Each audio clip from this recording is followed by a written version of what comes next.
Hello, everyone, and either welcome or welcome back to the Gender Libertarian Podcast. If you do like this, please rate, comment, and subscribe. You can find me on iTunes, Google Play, Stitcher, SoundCloud, Spotify, YouTube, and on my Patreon page where you do get early access to my episodes, plus exclusive content. I will put the link down in the show notes. So we have made it to the end of another long week, and I'll go ahead and start off this episode. If you missed my last episode, I did devote a whole episode to really the two, what I feel like should have been the biggest stories from this past week, but weren't because of things and stuff. And that is the Washington Post article about the Afghanistan papers and the findings of the Department of Justice IG report into the investigation, the FBI investigation, into whether the Trump campaign colluded with the Russian government in the 2016 election, where we got to finally get, for the first time ever, kind of a sneak peek into how the FISA warrant process really works. So if you missed that one, go back and listen to that one, because I have plenty of things to say about both of those. But to discuss the rest of the news of the week, and we'll start with impeachment. Impeachment for forever. I feel like I'm going to be reporting on impeachment till the day I die, which, with the way things are going, I may very well be. But we did get this week the actual official articles of impeachment, of which there are 2. I wanted them to go with 4. They went with 2. It is obstruction of Congress and abuse of power. Personally, I wanted to see one more related to the impoundment clause, and I would have liked to have seen one related to soliciting foreign interference in an election, but these are the 2 we got. And what will be put into those 2, as far as whether any of that will be lumped into those 2, we shall see. But we did get the official articles of impeachment, and on Friday, House Judiciary voted to approve them on a party line vote, which is exactly what everybody expected. Yeah, so this will go to the full House next week. I'm not sure if there will be any kind of hearings or anything. From what I understand, the full vote will be on Wednesday. So I suspect that, obviously they have the numbers, so I'm going to assume that on Wednesday the president will be impeached. Now, that's not to say that he'll be removed from office. That's not what this particular portion of our series of events is meant to do. That is the Senate's job, is to decide whether or not this is something that he should be removed from office for, but he will be impeached. So, yeah, that's going to happen next week. It's so weird to report on stuff like this, because it's kind of like you're watching history, but it doesn't feel like it, because it's just such a weird place that we're in right now. But we did have more hearings this past week, House Judiciary hearings, that basically, I don't really know what the point of them was supposed to be, other than to just let people yell at each other. There was a lot of yelling about nothing, and it just got to the point where, it was just ridiculous. It was unwatchable. There was just nothing new to discuss. Everybody said what they had to say prior to this past week. So these hearings were just nonsense, just bullshit nonsense. But one thing that did happen that was particularly bullshitty and nonsensy and just really, really kind of gross, in my estimation, is Matt Gaetz, in one of the hearings, brought up Hunter Biden's substance abuse problems in the way of saying that, well, basically making the analogy that, well, since this guy can't even get his substance abuse problems under control, why would Burisma hire him to run anything else? Which is just, first off, why are we even discussing Hunter Biden right now? Hunter Biden is not on trial. Hunter Biden's not being impeached. This is not about Hunter Biden at this point. It's about President Trump. So why the hell are we even bringing him up in the first place? Second of all, that's why. Why do you have to bring up the man's substance abuse problems? And for what it's worth, Hunter Biden has been very open about it. This is not a secret. You're not telling anybody anything that they don't already know. But to just bring it up as some kind of smear against this guy is just not... It's a bad look. It's an extremely bad look. It's a really low blow. And it's just... I know I keep going on about this, but it's just another example of how bad faith Republicans are acting in the face of all this, where you could be engaging in the substance of what Trump is being accused of. And I mean, at this point, this was the debate on the articles of impeachment. I mean, you could be talking about whether you feel like those are legitimate charges or not. You can be making an argument about why they're not. You can be making all kinds of actual, like, logistical, substantive arguments about what is going on. But instead, you want to make a swipe at Hunter Biden because he has substance abuse problems. Like, it's just... I'm glad the House version of this is over for the most part. Like I said, I don't think there's going to be any full House hearings. I don't really know how or why you would. I don't know. But to kind of cycle back to Mike Gaetz's little quip there about Hunter Biden, Hank Johnson replied, and he took a swipe at Gaetz by saying that basically pots and kettles and black, and maybe you shouldn't be bringing certain things up, in allusion to Matt Gaetz having had a DUI conviction that was made to go away because of who his dad is. And so basically saying that nobody's perfect, but again, it's still not a thing to bring up. Like, just stop. Just stop it. There's so many other things of substance to be talking about here. We don't need to be talking about the former vice president's son's substance abuse problem. We don't need to be talking about Matt Gaetz and whether he has a DUI on his record or not. It doesn't matter. It bears no fucking relevance to anything that is going on right now. But that's just how ridiculous it's gotten. No. I'm so done. So done with the House portion of this. And then it will go to the Senate, which is very up in the air about how that will go down. Obviously, we're doing the impeachment vote on Wednesday, which means that this will clear the House this coming week before Christmas holidays, and then the Senate will take it back up in the new year when they come back from Christmas break. There's been talk that the Senate may not even have a trial, that Mitch McConnell will just bring it to a vote immediately. Trump has gone from wanting this to happen fast to being like, hey, I don't mind a long trial in the Senate, and maybe we should talk to the whistleblower and Hunter Biden and this person and that person. To which my response is, sure. And can we also talk to you and Bolton and Mulvaney and Pence and Giuliani? Can we call them to testify too? I mean, I would like there to be a full trial in the Senate. I would like people to come testify. It's kind of important.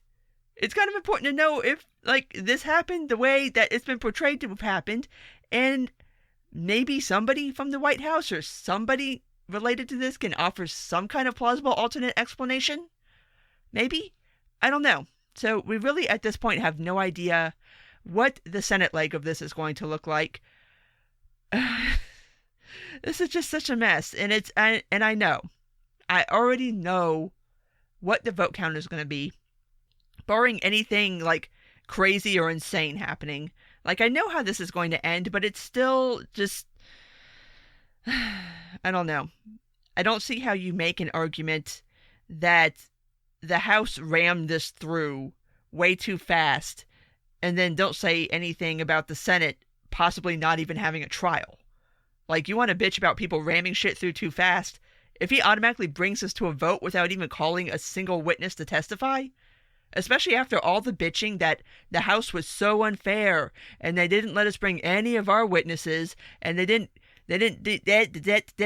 Okay, well, guess what? Now you're in the Republican-controlled Senate. You can call whatever witnesses you want. If you don't take that time and you don't take that seriously, then I'm going to assume your problem was never with the speed. It was just with who was doing it. So it's just like, it's the whole thing. It's just such a fucking mess. It's a mess. I don't know. I know how this is going to end. I just don't know when it's going to end. And then what happens after that? Who knows? I guess we'll find out. But anyway, moving on to a couple of other things, especially related to kind of impeachment stuff. I saw a story that The Hill broke, and I've only seen it there, so I'm thinking this was kind of a trial balloon that went thud. But the Office of Monetary Budgeting, OMB, decided to try to make an argument at this point, at this stage in the game, that the Ukrainian aid money was held up by them pending some kind of investigation into whether it was proper to release these funds. You understand why this is a dumb ass excuse, right? Like, first of all, it took you this long to get there. And second of all, that contradicts literally everything that everybody else has said about the holdup of these funds, which was that it was unilaterally done by Trump. Nobody understood why. There was no explanation given to why. Nobody understood what the hell was going on. Like, it was just the dumbest thing. But they tried it. Bless their hearts, they tried it, and it went nowhere. So, we shall see what other kind of fun excuses maybe come out of the White House to try to explain this, because, like I've said before, there has not been a single cogent, cohesive explanation out of the White House for why this happened. Like, what was the game plan? Why? Why did this happen? Would somebody like to explain it? I'm still waiting, and there's still nothing, and that blows my mind. But anyway, moving on from impeachment stuff to a couple of other things that happened this week. As you may have heard if you spend any time on social media, our friends across the pond had an election. And it didn't exactly go the way a lot of people thought it was going to. Boris Johnson and his Conservative Party pretty much kicked the shit out of Jeremy Corbyn and the Labour Party. Now, to try to back this up a little bit, basically Boris Johnson is now the officially elected Prime Minister of the UK. He was Prime Minister prior to that. Once Theresa May resigned, he was put in as basically next in command, and then they just had the election, and now he's officially elected. So, yeah. There's been a lot of talk and a lot of comparison between that election and what could potentially happen next year, with how Corbyn ran and Labour's stances on certain things versus how Boris Johnson ran and the Tory stances on certain things. All I have to say is this. I think that much like Trump's win in 2016, Johnson's win, you can't tie it to any one thing. Some people are saying that this is the second Brexit referendum that people have been wanting because Boris Johnson has been pro-Brexit. He's already put forth a plan. And so basically at this point, because he did win and this party won so massively, that basically Brexit is going to happen. We're not quite sure when, but yes, it's going to happen. It's no longer up for discussion or debate. So there's that. There's also the way Corbyn ran, and like I said, the Labour stances, it kind of mirrors a lot of the mistakes that a lot of us view Democrats making right now in the lead up to 2020, as far as going too hard left, as far as alienating certain people, and just, I think there's a lot to unpack there, just like Trump's win in 2016 against Hillary. But I do think there is a bit of a warning in there for Democrats as far as not going so far left and not alienating core voter blocks and basically just not being assholes. Like, for lack of a better term, just slow down, guys. Pump the brakes a little bit. Maybe drift a little bit back towards the center because you're scaring people and it's going to cost you big. And you're going to hand the election to a dude who, I mean, to me, I've always felt like in 2016, like, Hillary couldn't have asked for a better opponent. Like, was there anybody that was more beatable than Trump? Like, honestly. And it's kind of the same thing in Britain, but not really, because Boris Johnson and Donald Trump are not the same person at all. But it's this going for this kind of hard left purity thing instead of looking at this as, is this person electable? Can this person beat the person that they're going to be put up against? And I think this vote is a lesson in the pitfalls of that kind of thinking, in trying to go too far too fast and thinking that the rest of the country is going to be with you when they're really not.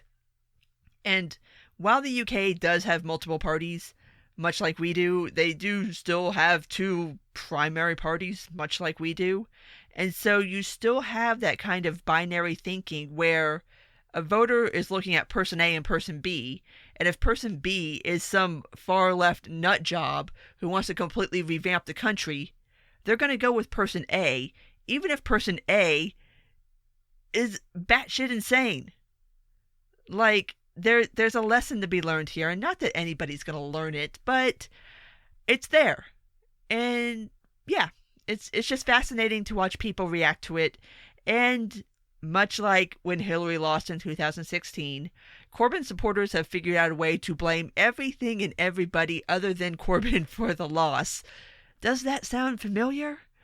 But yeah, it's just kind of a portal of things to come for us here next year. That is a little frightening. So anyway, moving on from that to Trump's big anti-Semitism executive order. Now, this whole story blew up because the New York Times originally misreported on this executive order. Essentially, what Trump was trying to do is to try to kind of combat the rise of BDS on college campuses. And he went about it in, first of all, he shouldn't have done this at all. Like, this is just not a good idea on so many levels, but he did it.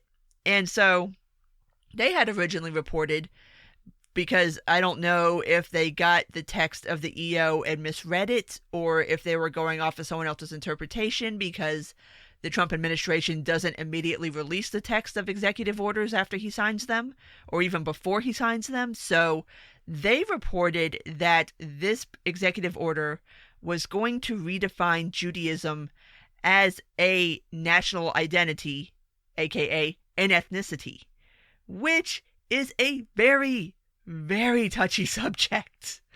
You do not want to touch that one, because that is a question that people have been asking for ages and ages and ages. Is Judaism a religion or an ethnicity? So they misreported on this. Everybody lost their shit. Somehow or another, people got to, this is somehow going to enable the government to round up Jews and deport them. I'm still very confused about how anybody got there. I just thought the whole thing seemed kind of stupid because, like I said, this is not an issue for the executive branch to be adjudicating. And also, you can't really make that statement that Judaism is definitively one or the other, because obviously you have people who are born Jewish, you have people that convert to Judaism. It's both. You can be an ethnic Jew or you can be a converted Jew. And so trying to define it one way or the other, I was just like, what? But yeah, it caused this whole massive flare-up. And I want to read the actual executive order itself, because this flare-up, while it happened because the New York Times misreported it, it's not to say that there isn't problematic things in the executive order. So let me go ahead and read it to you and kind of go through it and what I feel about it. By the authority vested in me as President by the Constitution and the laws of the United States of America, it is hereby ordered as follows. Section 1, Policy. My administration is committed to combating the rise of anti-Semitism and anti-Semitic incidents in the United States and around the world. Anti-Semitic incidents have increased since 2013, and students in particular continue to face anti-Semitic harassment in schools and on university and college campuses. Now, the topic of BDS becoming a thing on college campuses is something that's been discussed widely in various sorts of milieus. If you don't know what BDS is, it's a pro-Palestine movement. BDS stands for Boycott, Divestment, and Sanctions, basically calling for people to boycott the state of Israel, for any institution that has any investments in Israel to pull out of those investments, and also for the U.S. to sanction Israel. Now, as far as I'm concerned, I don't support BDS. I mean, you can do the boycott and the divestment part on your own time and your own dime. That's your business. I don't support sanctions. So, for me, it's kind of a no-go because of sanctions, but a thing that kind of happens sometimes, and you see this a lot in criticisms of Israel, is that sometimes these sorts of things dress themselves up as something a lot nicer than what they really are, and when you start getting down to it, some of the people that espouse these things are anti-Semitic. And so they use the cover of, oh, I'm supporting Israel, or I'm supporting Palestine, or I'm just criticizing Israel, to mask criticism of Jewish people writ large.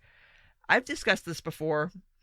I thoroughly think that obviously you can criticize Israel without criticizing Jews, because not all Jews are Zionist. There are some Jews that don't really have an opinion on this. There are pro-Palestinian Jews.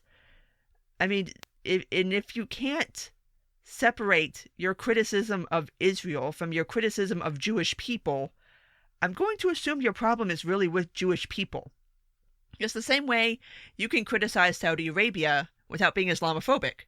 If somehow you can't separate your criticisms of Saudi Arabia from your criticisms of Islam, I'm going to assume Islam is your actual problem and not just Saudi Arabia. You see what I'm saying? So it's a very, very thorny issue. It's very prickly, and I don't think Trump understood exactly how loaded of an issue this is before he went and stepped into this. So let's go ahead and get back to the EO.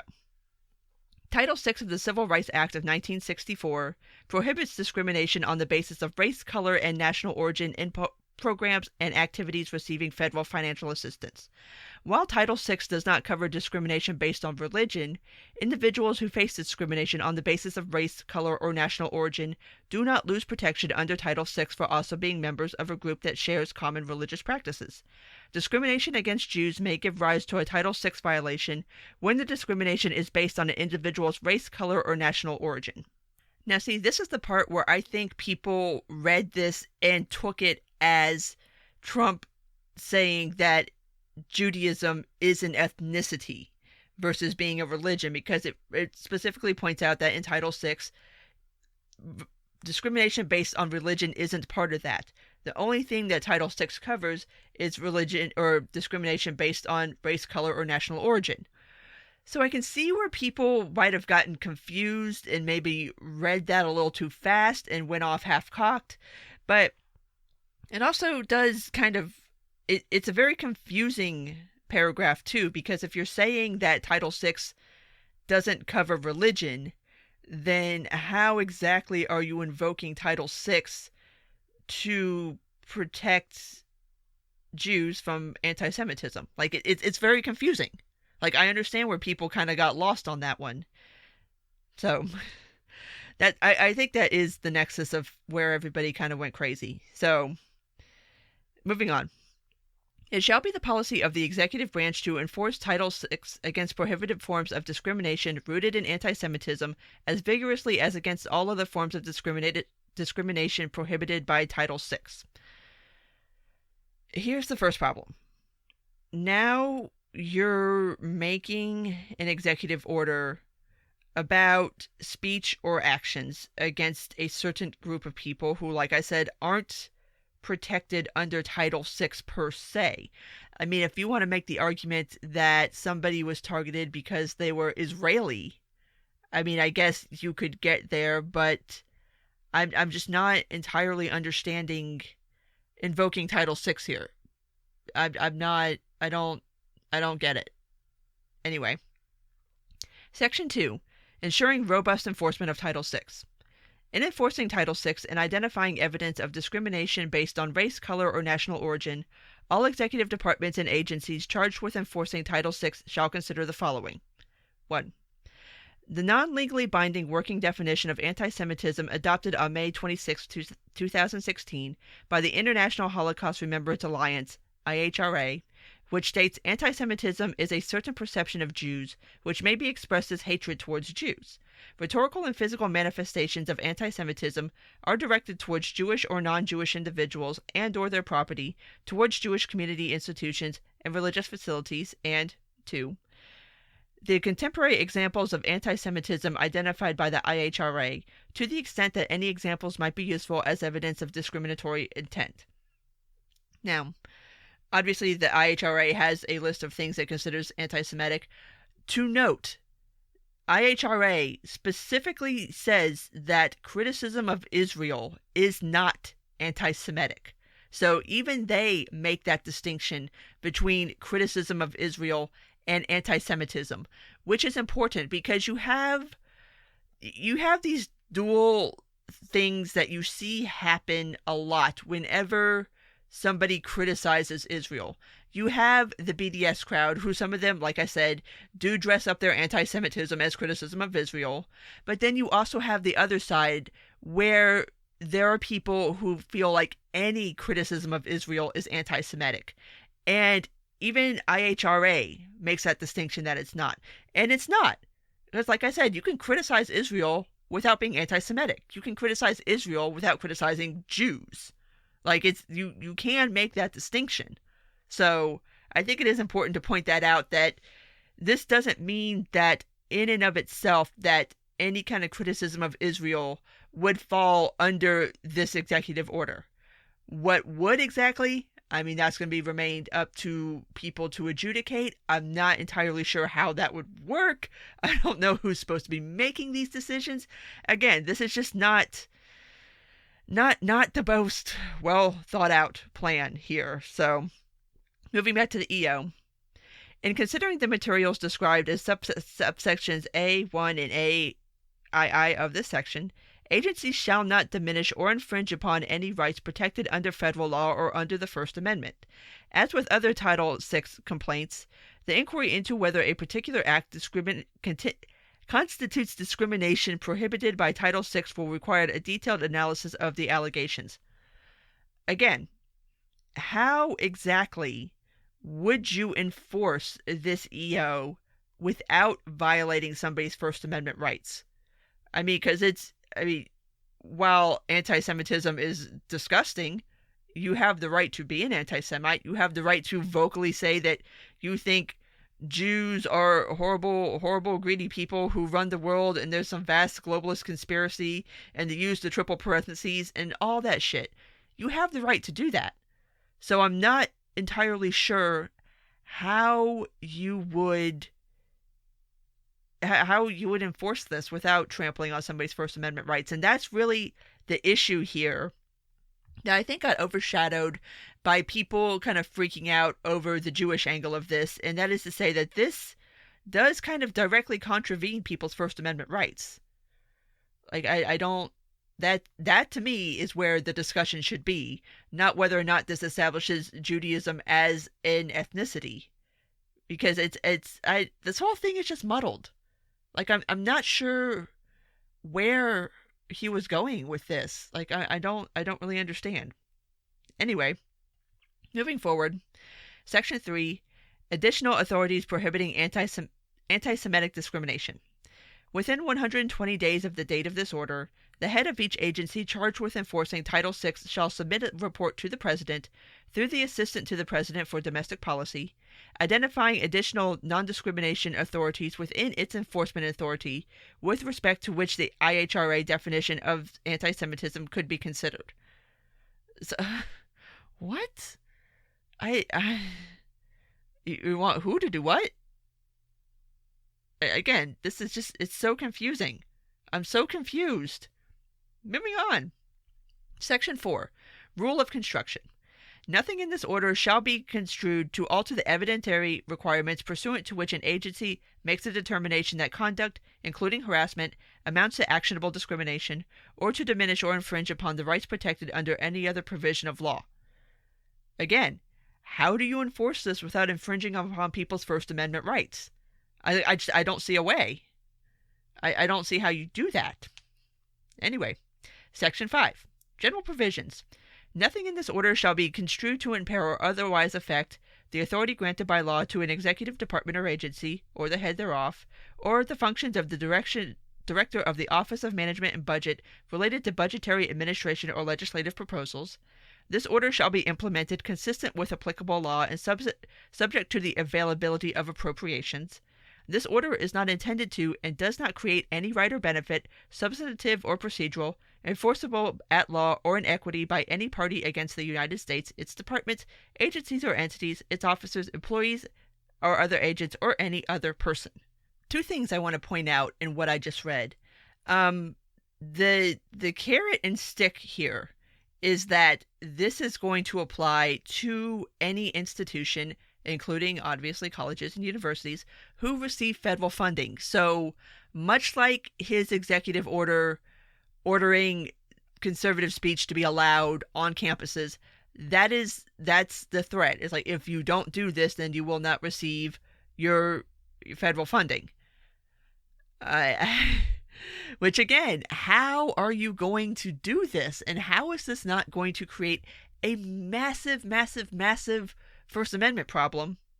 And the last part, which is that this is not meant to create any kind of right or benefit, substantive or procedural. The argument against this, and I am not unsympathetic to it, is that this executive order sets up special privileges for Jewish people that, say, Muslims don't have, or Christians don't have, or any other religion doesn't have, because no other religion has an executive order saying that, hey, you can't attack these people, you can't say derogatory things about these people.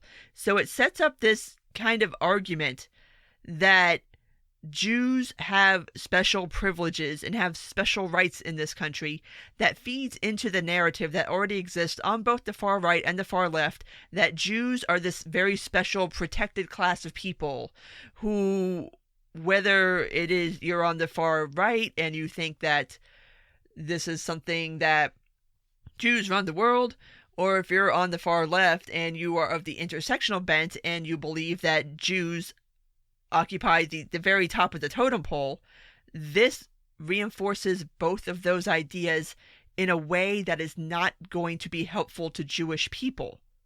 So, like I said, I think Trump meant well. I think he saw a problem and only understood it in the very topmost surface way of seeing that, oh, there are anti-Semitic things that happen on college campuses. Let me issue this executive order, without understanding that this is just one of the third rails in American culture right now, which is anti-Semitism and the treatment of Jews, especially on college campuses. And this is also in the wake of there being, obviously in this past week in Jersey City, Black Hebrew Israelites targeted a kosher deli and a shul and shot it up. Like, anti-Semitism does exist. It is a problem. But addressing it in this way, it's just, I don't think he understood quite the complexity of this issue and really how emotionally fraught and very, very volatile and very sensitive this is on both sides. And it just kind of handled it in the most ham-fisted way possible. And it's not going to help anybody. And I don't see how this isn't going to set up a First Amendment issue for people who, I mean, I like I said, I don't support anti-Semitism, but the First Amendment doesn't exist to support speech that I like. It exists to support everybody's speech, even the dickheads, even the assholes, even the anti-Semites. They have the same rights that I do. So having an executive order saying that basically, somehow or another, any institution that receives public funding will have to do something about these people. I mean, that sets up a massive legal challenge for those institutions, because how are you going to do that? Like, legally speaking, like what? It's going to create such a mess. So, while I think Trump's heart was in the right place, his head's not. And it's, again, one of those things where he hauls off and comments on something without remotely understanding the problem at hand. So, there's that. What will end up with that? Who knows? But I think that pretty much wraps up all of the news from this past week. So, as always, if you did make it this far, thank you. And if you do like this, please rate, comment, and subscribe. You can find me on iTunes, Google Play, Stitcher, SoundCloud, Spotify, YouTube, and on my Patreon page. Take care, and until next time.